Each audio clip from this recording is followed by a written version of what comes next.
Hey, hold on, real quick. Hold on. Pause. I'm not too. I'm hopeful about the NFL and the NBA. I'm not too hopeful about baseball. The word right now is that the owners, the players are so far apart, and I think that the timing of it couldn't be worse. You've got baseball already kind of feels like it's on life support. It's the average age of the viewer is now 57, whereas I think a decade ago it was like 50. So it's not like the sport is getting younger. And right now the biggest issue is that the players are kind of getting duped. There's they're getting hoodwinked a little bit from the owners. Now all of a sudden get you with prorating their salaries or not prorating it. But I think they need to find a way to figure it out and try to revolutionize the sport.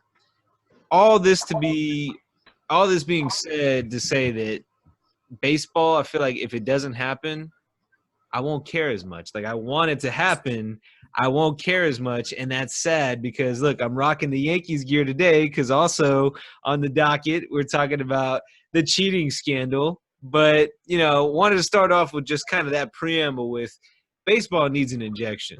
No pun intended. What do y'all think? Yo, actually, pun intended, because like I was saying earlier about the 30 for 30 or whatever, it was Mark McGwire, Sammy Sosa or whatever. Yo, we need to go back to roids. Like, seriously. That was the best year of sports for me. We need to go back to roids. I started watching everything.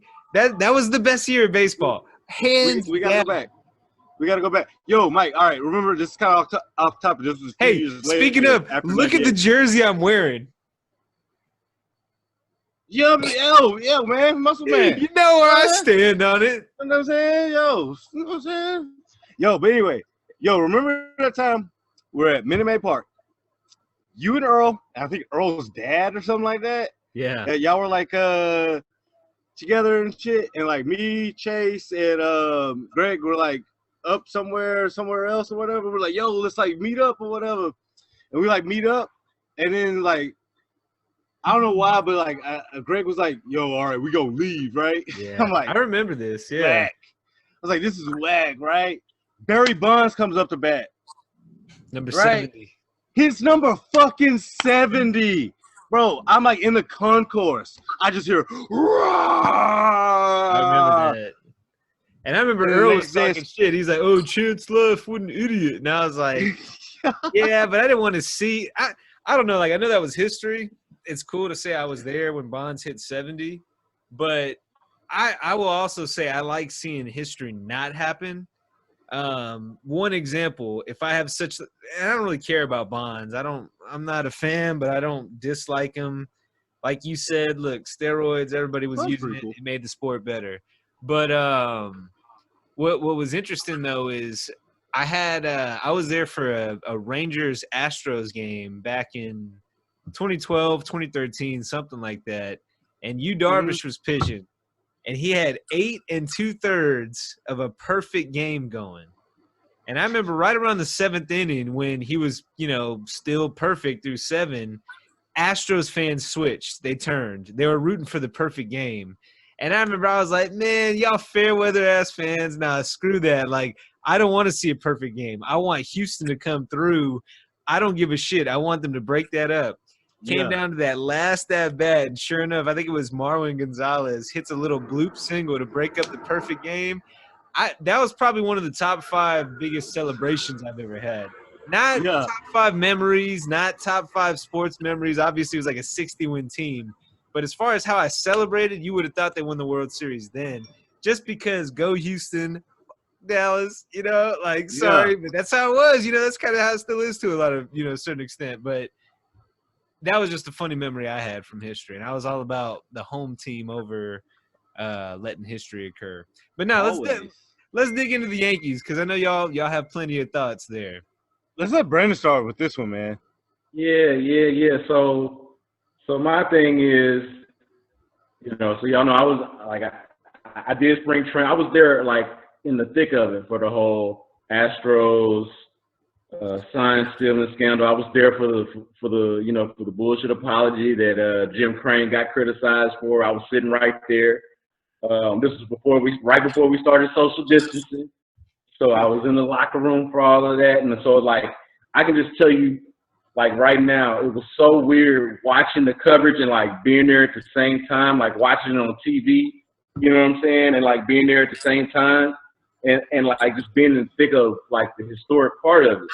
And so now with the Yankees, I feel like it's going to be swept under the rug, so much so because it's playing out in the courts and like in places that people don't really traffic. Like people don't read court documents. They don't read complaints, plaintiff complaints and motions and judgments. And like people don't really follow that kind of stuff to the same degree that they do like the personal shit, the press conferences and spring training and then this whole thing with baseball, like to your earlier point about whether they have a season. It looks like they probably will have a season or not, or like they probably will have a season. But it was at one point, like maybe even this time yesterday, I feel like we didn't know if they would even have a season. Right. So it was like we had gotten this news about the Yankees, and it was like we ain't even had no baseball season to talk about it. You know what I'm saying? It was like, damn, you know, like right as we're being introduced to the baseball season with spring training, you got Jim Crane fumbling over his words. You got, you know, the Astros looking like, I don't know what to tell you. You know, I was just trying to, you know, hit the ball, you know, whatever. You know, they just like, this is what we do over here. You know, like they kind of just kind of stuck. And then the Yankees just get to kind of, you know, fade into the background. Kind of just get to get swept under the rug, make it like this wasn't happening. But the one thing people were saying that nobody had time for at the time because we were so focused on the Astros was that it's not like the Astros invented something here. You know, like they might have been the only ones doing that trash can banging shit. Like they might have came up with that. Yeah. But as far as trying to get over, that's one thing you can rely on baseball to do. Just try to get over. Baseball is gonna always try to get over. If it's a way to get over, they gonna do it. So you can be damn sure that it wasn't just the Astros or just the Yankees for that matter. It was probably several teams doing it. Well, and it comes back to just baseball, like you said. You're always working to get a little advantage. You'll have people that lick their fingers or pine tar on the ball. Like that shit is all in the game. And you don't hear about, you know, scandal or drop everything, the integrity of the game when that shit happens, you know? I mean, I guess the elaborate nature of banging on trash cans and potential buzzers and shit like that. I mean, that invites a little bit of like, you know, conversation. A little different.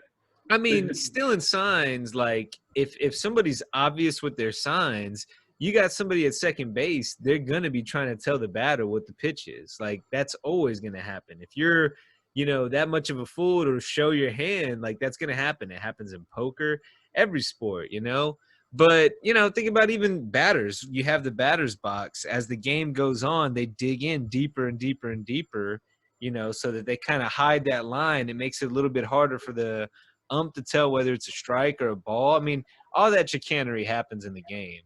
Yep. I'm all for whatever makes baseball more exciting, you know, because it needs that, you know.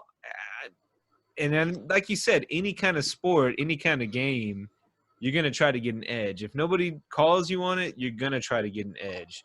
I didn't really give a shit when the Astros did it. You know, I was like, I'd laugh at it, you know, and I thought that the trash cans thing was a bit ridiculous. But, you know, I don't know. I mean, baseball needs help. So I'm all for, fuck it, let's go full wrestling with it. I don't care. Dude, all right. So look, here's my fucking idea, right? So wrestling in the shit. Right, Vince McMahon lost so much money on the XFL. He's been losing money on the fucking WWE because it's been shit for like 15 years.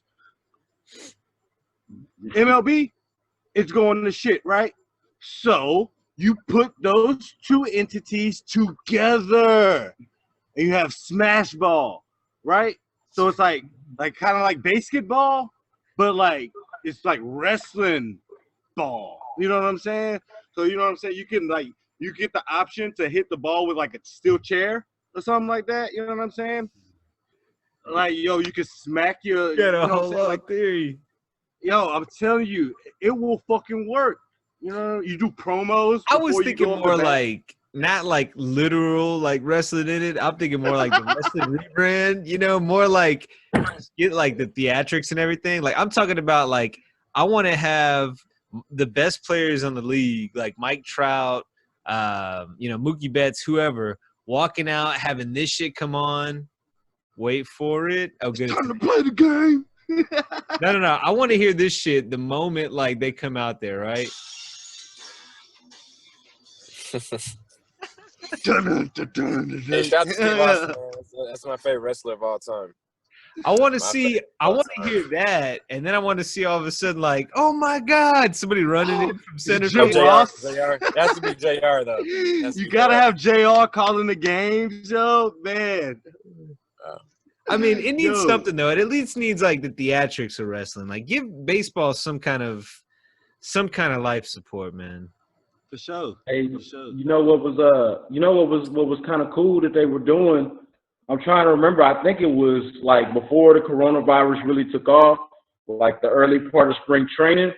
You had some of them mic'd up, and there was one clip of I think it was Mike Rizzo with the Cubs, where he's like basically giving you play-by-play commentary of his at bat.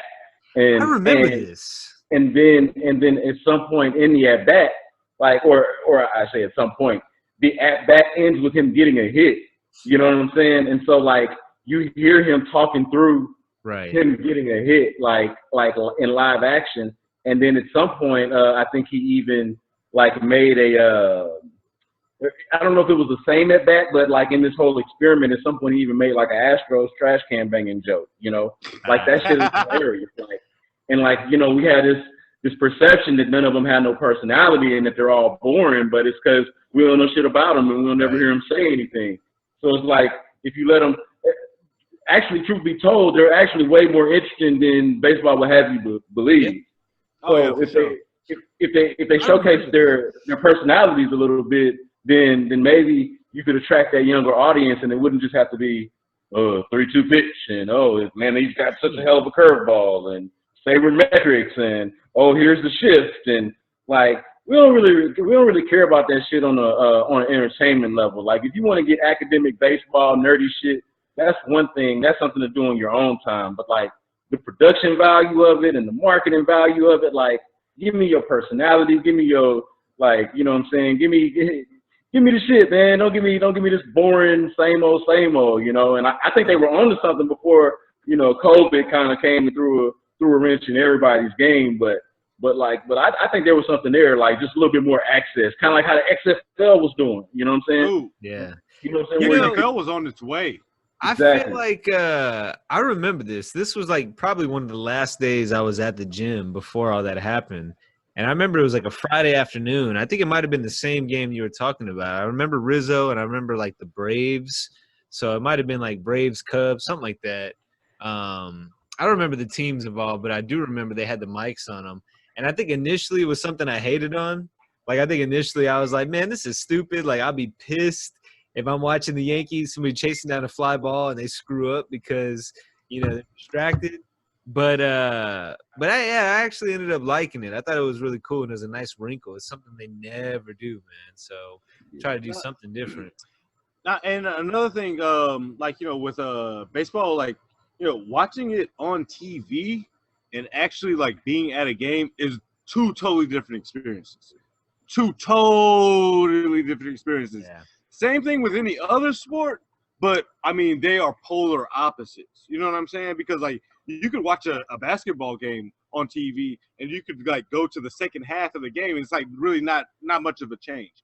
Right. But you do the same thing with baseball. Like say, you know, you watch the first like 3 innings on the fucking, first 3 or 4 innings on TV. And then you go to the game, dude, you're in a whole nother world. It's like super exciting and everything there. Like if they could kind of bring that experience, like, to the television audience in some type of way, like, I mean, make it more dynamic in some type of way, like, then it would shine. Because baseball's a fun fucking sport. It's fun to play, fun to watch when you're there. You know what I'm saying? Like, I don't know. It has to be, like, more dynamic and shit. And baseball is also, it's so boring though. You start talking to like even the people like in your row, and like, and, you know what I'm saying? Like, so that makes it fun. Like, that's what I'm curious about, how this is gonna work, because the best part about going to the baseball game isn't really the baseball. It's like the hanging out with the people, getting the hot dog, you know, chit chatting, shooting the shit. You know, like it's more of a social event than it is like watching sport. You know, and like when I watch it from home, like when I watch, you know, good teams play and it's exciting and it's engaging, you know, then I'm focused on the actual like sport and the strategy and all of that. Right.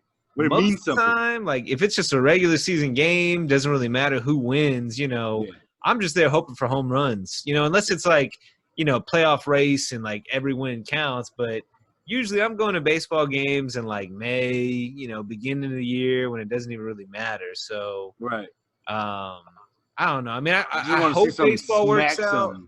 Yeah, exactly. I hope baseball, you know, they work it out and they have something and they're creative with this too. But I don't know. I don't know what happens with baseball. Bring back roids. Bring it back. Hey, real quick on that point, man. I'll say this too. Like what Chance is saying about bringing back roids, it sounds like a joke, and it's hard to like really regulate that. But let me tell you, man. When I'm watching that doc and I see how Mark McGwire rips the cover off the baseball, like dog. And I'm sure all of us watch baseball, right? You know, I watch baseball, so I've seen a dude hit a baseball and like been like, oh shit, that's gone. But like I don't react like, whoa, he just ripped the cover off the baseball. Right. But like when you watch Mark McGwire hit a baseball, more importantly, when you watch Barry Bonds, the best baseball player that I ever saw play, when you watch him rip the cover off of a baseball, the shit is different. It's exciting. It's actually entertaining. People that's want why that. The Astros 2 years ago, that's why they were so fucking good, like great. I mean, they were fucking cracking shit, bro. Like just left and right. They're all 9 guys like that played, like that were up to bat, were cracking them shits, bro. Yeah. And like that shit was fun. Bring back I would actually say like the last 2 years actually in the league, like was actually pretty good for hitting. You know what I'm saying? I would agree. Like, balls. I mean, I don't know. Bring the roids back, man. Make it wrestling. Make it wrestling.